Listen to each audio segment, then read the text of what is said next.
I never thought family would turn into my biggest enemy, but money changes everything. It started the day my father passed away. He wasn't rich on the surface. He worked his whole life as a quiet accountant in Ohio. We lived modestly, old house, one decent car, but what no one knew, except me, was that my father had been saving and investing quietly for decades. Stocks, land, even some early tech shares he never talked about. When the lawyers read his will, the number dropped like a bomb in the room. $17.4 million. My uncles, aunts, cousins, everyone just froze. You could feel the air suck out. Nobody expected it. My mom had passed years earlier, so it was just Dad's estate, and it was all being divided between me and my sister, Claire. That's when the mask came off. Claire was 37, married to a guy named Tom who always thought he was smarter than everyone else. They lived above their means, leased luxury cars, vacations, designer everything. They'd borrowed from Dad before, never paid him back. I knew if Tom got his hands on millions it would burn in a year. But Dad was smart. He left the bulk of it, about $12 million, in a trust that I controlled. Claire would get her share, but only in installments, to stop Tom from draining it. I was named executor. The lawyer read that part, and I swear Claire's face twisted in a way I'll never forget. Tom squeezed her hand, glaring at me like I stole something. From that moment, I knew they were coming for me. At first, it was subtle. Calls every day. Hey, maybe we can speed up Claire's payments. She's family after all. Then guilt trips. Dad wouldn't want his own daughter waiting. Then threats. If you don't cooperate, we'll fight this in court. I stayed calm. It's all legal. I'm just following Dad's wishes. But inside, I was bracing for war. Claire and Tom didn't wait long. Within 2 weeks, they had a lawyer send me a demand letter, claiming Dad was mentally unfit when he signed the trust. I laughed when I read it because Dad had done it years before he got sick, in perfect health, signed with witnesses and notarized. Their lawyer knew it was weak, but Tom pushed it anyway, so I hired the best attorney I could find, Ms. Carter. Cold, sharp, no nonsense. She read everything, looked me in the eye and said, "They don't have a case. They're fishing for leverage. Don't give an inch." And I didn't. That's when the harassment started. Claire showed up at my house crying, saying I was tearing the family apart. Tom sent me late-night emails, long rants about how selfish I was, how Dad always loved Claire more, how I was hiding money. I ignored them all, only spoke through lawyers. Thanksgiving came, our first without Dad. I hosted. Big mistake. Claire arrived icy, Tom smirking. Halfway through dinner, Tom slammed his glass down. "You think you're king now, huh? Controlling the money. That's not what Dad wanted." Everyone froze. My cousins looked at me. I kept calm. "I'm just doing what Dad put in writing. If you have a problem, talk to the court." Claire burst into tears. Tom stormed out. Dinner ruined. From that night, the family split down the middle. Some sided with me, some with her. Holidays were never the same. But the real war started months later. Tom filed a lawsuit. Claimed I was mismanaging the trust. Total lie. I had receipts for every cent. Ms. Carter shredded them in court. Judge dismissed it in 20 minutes. But that wasn't their goal. Their goal was to bleed me with legal fees, stress me out, drag my name through mud, and they kept trying. Anonymous calls to my job accusing me of embezzlement. Letters sent to neighbors saying I stole from my own sister. Even a fake Facebook page calling me a family traitor. All traced back to Tom. It was dirty, but I stayed steady. I documented everything, every lie, every stunt, sent it all to Ms. Carter. She built a file thicker than a phone book. Then the break came.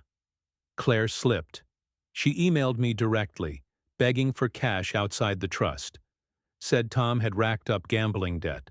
She was scared. That email was gold. Proof she knew the trust was valid. Proof Tom was reckless. Proof their fight wasn't about Dad's wishes but their own greed. I forwarded it straight to Ms. Carter. She smiled for the first time. Now we turn this around. She filed a motion with the court, request to limit Claire's access further, citing mismanagement, harassment, bad faith, attached the email, attached the fake accounts, attached everything. Court date came. Claire looked wrecked. Tom tried to argue, but the judge cut him off.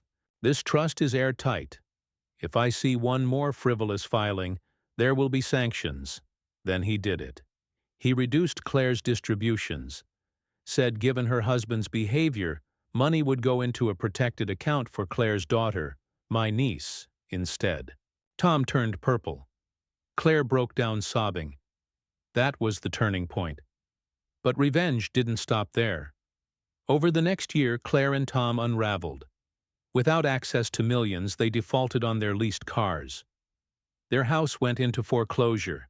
Creditors called. Tom's business failed. I heard from relatives he was borrowing from anyone who would listen. Meanwhile, the trust grew. Investments Dad had made doubled in value. I managed it carefully, conservatively. My side of the family saw stability. Theirs saw chaos. At Christmas, my niece hugged me tight, whispered, "Thank you for keeping Daddy away from my college money." She was only 14. She already knew. That hit me hard. Dad was gone, but his plan worked. His money didn't destroy me. It exposed them. By year 3, Tom and Claire were divorced. She finally admitted he used her. She tried to reconcile with me, said she was sorry, said she was manipulated. But by then, trust was gone. I kept things polite for my niece's sake, nothing more. Now it's been 6 years since Dad's death. The trust is stronger than ever. My niece is in college, fully funded, safe. Claire lives in a small apartment, working a normal job, humbled. Tom? Last I heard, he declared bankruptcy and skipped town. Me? I still live in Dad's house, still drive my old car, still quiet, steady, but I'll never forget how fast family turned when money appeared. Dad always said, "Money doesn't change people. It shows who they really are." He was right, and in the end, following his plan was the best revenge. I thought it was finally over, but family greed never dies. After Tom disappeared, I started hearing whispers from cousins. They said Claire had been telling people I was hiding money overseas, that Dad left far more than what I admitted. At first, I ignored it. Then one night I got a call from Aunt Linda. She said, "Your cousin Mark came to me asking if you'd cut him out of the will too. Claire told him you were pocketing millions." I froze. Dad's will and trust were public record. Mark could see for himself. But instead he believed Claire. That was her new game. If she couldn't win legally, she'd poison the family against me. Soon, cousins stopped answering my calls. Some unfriended me online. I was the villain in Claire's new story. And the crazy part? People bought it. But I didn't argue. I stayed quiet. I let her talk. Then came the shock. I got a letter from the IRS, audit notice. They wanted to review the trust's filings. At first I panicked. Then Ms. Carter calmed me down. "This happens when someone reports you. Probably your sister. Don't worry, your books are clean." She was right. Every dollar was accounted for. After months of digging, the IRS cleared me. But I wasn't angry. I was curious. I filed a Freedom of Information request, and just as I suspected, the complaint had come from Claire. She had actually tried to use the government to break me. That's when something in me changed. Before, I was just defending. Now I wanted her exposed. I started digging, hired a private investigator. At first I felt guilty, but then I remembered the lies, the lawsuits, the fake accounts, the IRS stunt. She earned this. The PI didn't take long. Within weeks, he found Tom had opened accounts in Claire's name years back. Offshore, shady banks, weird wire transfers. He'd laundered money through her without her knowing. Or maybe she did know. Either way, her name was on it. I sat on the info for months. Let her think she was winning. Let her keep talking. Then, one Christmas dinner, when the whole extended family was together, I dropped it. I stood up and said, "Since some of you think I'm hiding money, here's proof of who really was." And I slid copies of the PI's report across the table. Bank accounts, wire transfers, dates. The room went silent.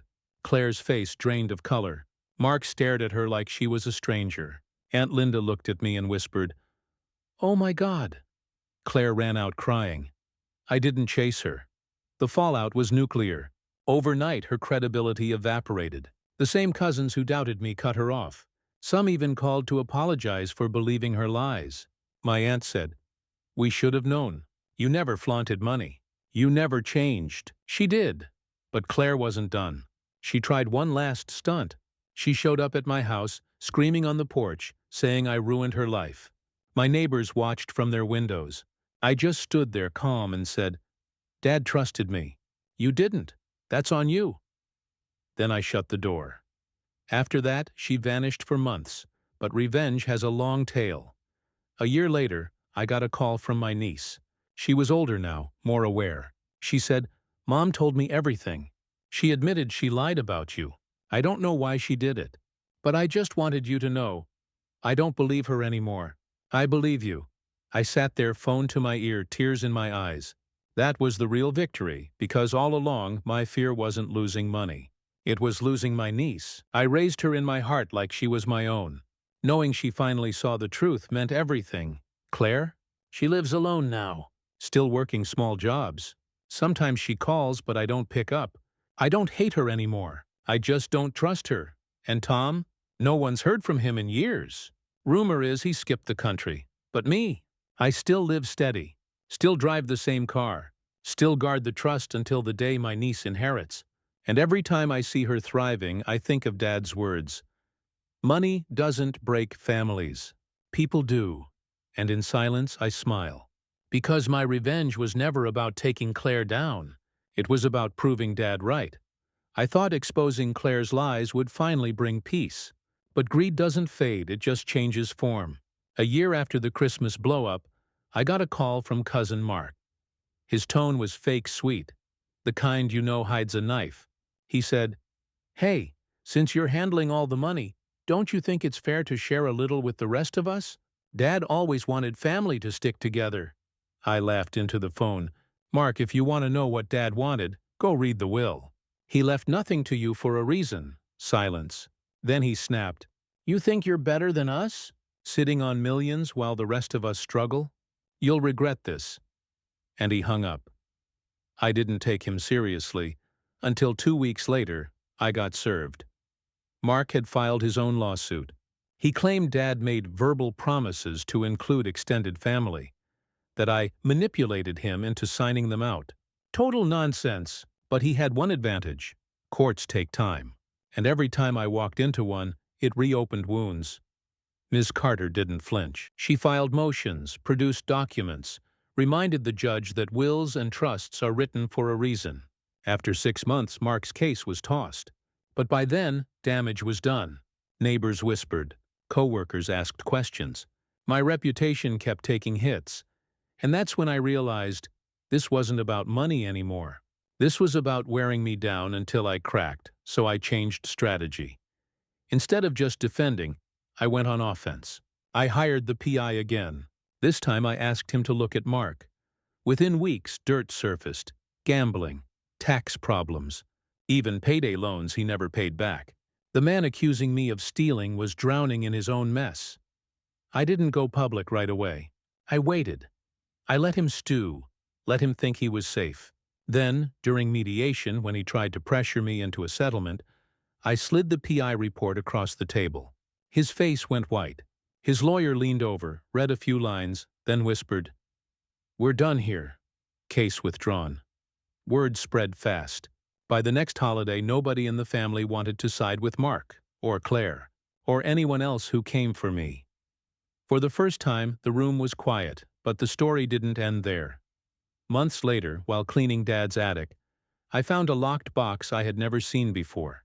Old, dusty, shoved behind furniture. Inside were letters, journals, bank receipts. My heart stopped. Dad had been keeping track of loans he'd given to family over the years. Thousands to Mark, tens of thousands to Claire, even $50,000 to Aunt Linda, none of which were ever repaid. Dad never mentioned it to me. He never chased them, but he kept records.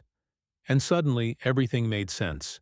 Their rage, their lawsuits, their lies. It wasn't about fairness. It was guilt. They all owed him, and with him gone, they wanted to flip the story.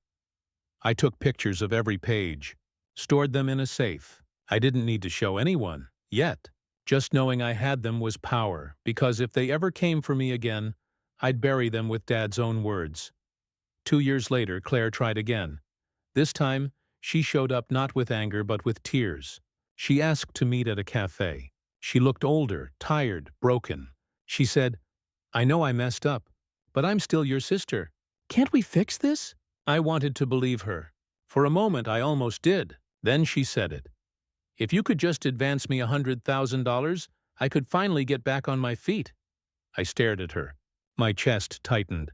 It wasn't an apology. It was another grab. I leaned back, cold. "Claire, you don't want family. You want money. Dad saw it, I see it, and I'm done." Then I stood and left her sitting there, head in her hands. That was the last time I saw her in person.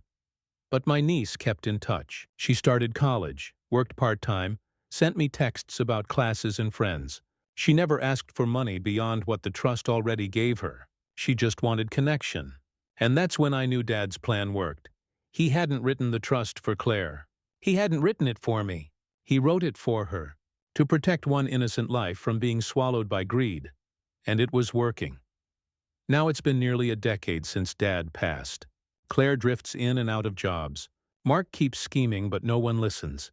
Aunt Linda avoids me because she knows I found the receipts. Tom is gone, maybe for good. And me? I live steady, quiet, careful.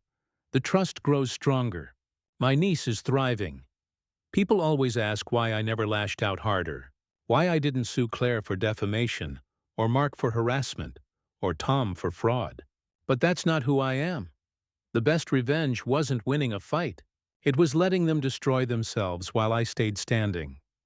And in the silence of my own home, surrounded by Dad's things, I know he'd be proud. 5 more years passed. By then, the noise had died down. Family stopped calling, stopped begging, stopped suing. I thought maybe the storm was over. I started to breathe again. Then, out of nowhere, an email came. Subject, Trust Records Inquiry. It was from a law firm I didn't recognize. They claimed to represent Claire. Again. I laughed at the screen. After everything, the lies, the court losses, the exposed debts, she was still at it. But this time the email was different. It said they had new evidence, that the trust wasn't valid.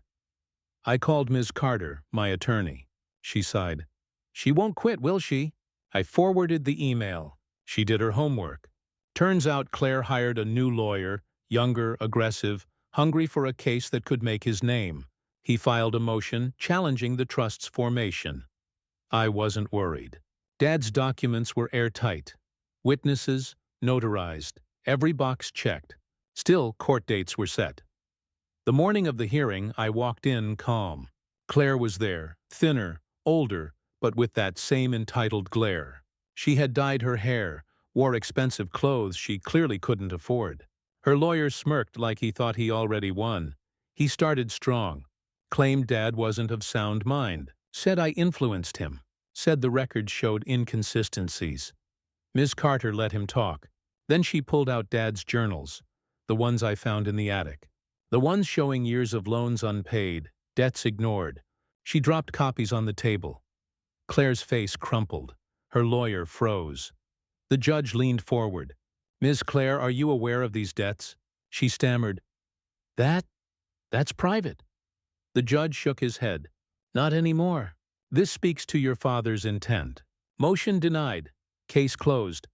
Again. But as I walked out, I didn't feel victory. I felt tired.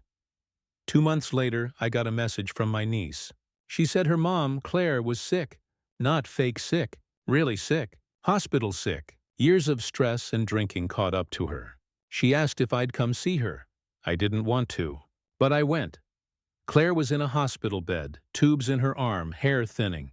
She looked small, not like my sister, the fighter, the liar, the one who tried to gut me in court. Just small. She saw me and started crying. Said, "I'm sorry.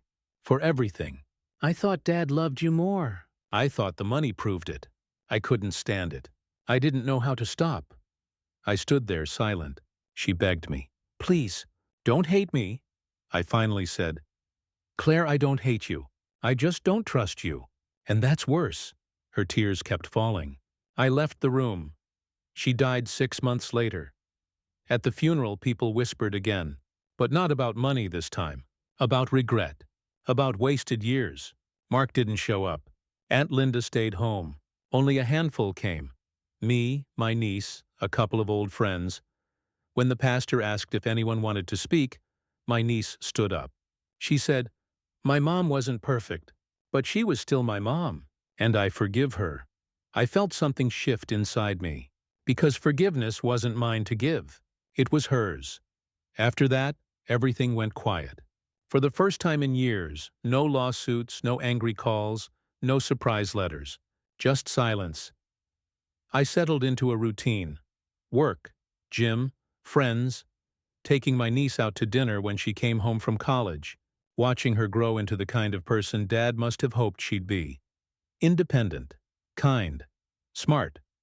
One night she asked me, "Do you ever wish you gave them money, just to keep the peace?" I thought about it. About years of battles, thousands in legal fees, stress that ate at me every day. Then I thought about Dad's journals, the lies, the betrayals, the constant hunger for more. And I said, "No, because peace bought with money isn't peace. It's just silence before the next demand." She nodded. She understood. Now it's been almost 15 years since that first explosion at Thanksgiving. Most of the family barely speaks to me, but I don't mind. The ones who mattered, the ones worth keeping, are still here. And sometimes, when I sit alone in Dad's old chair, I hear his voice, calm, steady, telling me I did exactly what he wanted. Not revenge, not cruelty, just holding the line. Because in the end, money doesn't break families. Entitlement does, and that's the story. She demanded millions from Dad's estate. I said no.